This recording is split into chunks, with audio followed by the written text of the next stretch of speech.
Nakakakilig ang solo performance ng Don Bell sa ABS-CBN Christmas Special.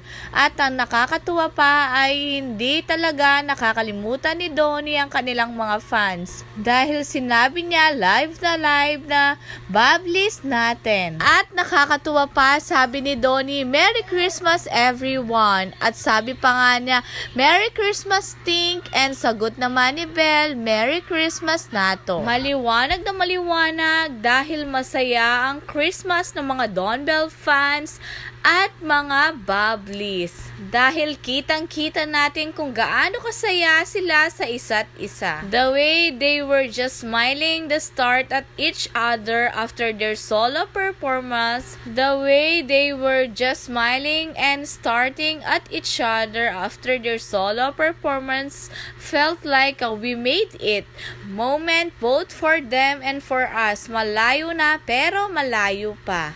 Don Bell, the only ones wearing green, front and center, walang katabi. They really made it headline of the generation of love teams.